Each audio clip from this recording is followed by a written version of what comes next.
সুপ্রভাত সকলকে। আজকে থেকে আমাদের অফলাইন থেকে অনলাইন মোডে ট্রান্সফার হয়েছে ক্লাসগুলি। আমরা এতদিন অফলাইন মোডে ক্লাস করতাম, কিন্তু আজ থেকে এই প্রচণ্ড গ্রীষ্মের দাবদাহের কারণে আমরা অনলাইন মোডে চলে আসতে বাধ্য হয়েছি। সেই অনলাইনে আমাদের প্রথম ক্লাস এক্কা গাড়ি।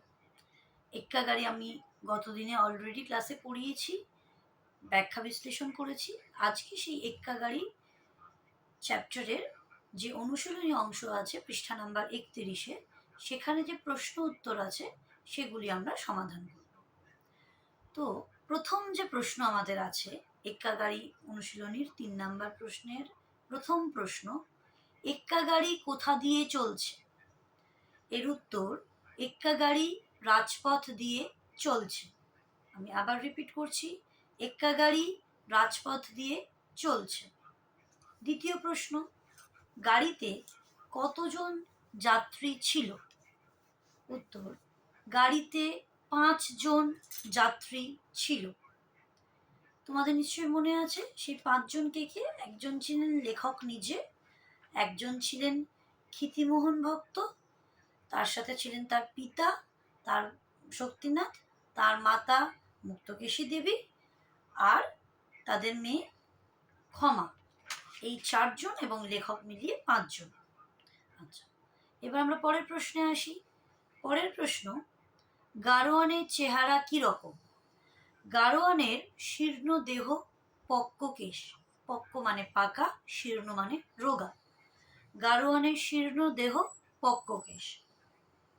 পরের প্রশ্ন, যেতে যেতে গাড়ির কি হলো?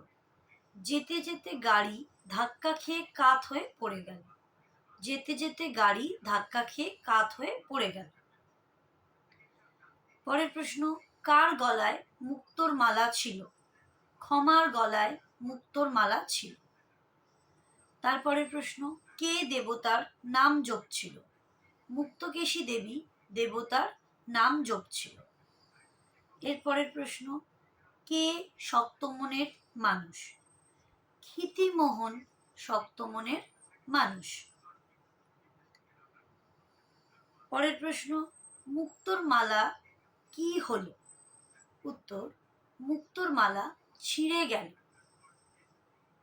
এরপরে দেখবে 6 নম্বর প্রশ্নে আবার একই প্রশ্ন রিপিট হয়েছে, কে ঠাকুরের নাম জপছিলেন? তাই সেই প্রশ্নটি আমরা এড়িয়ে যাচ্ছি, অর্থাৎ করব না, যেহেতু অলরেডি আমরা করেছি। উত্তর হবে মুক্তকেশী দেবী ঠাকুরের নাম জপছিলেন। ঠাকুর আর দেবতা দুটো একই বিষয়, তাই আমরা এই প্রশ্নের উত্তরটা লিখছি না।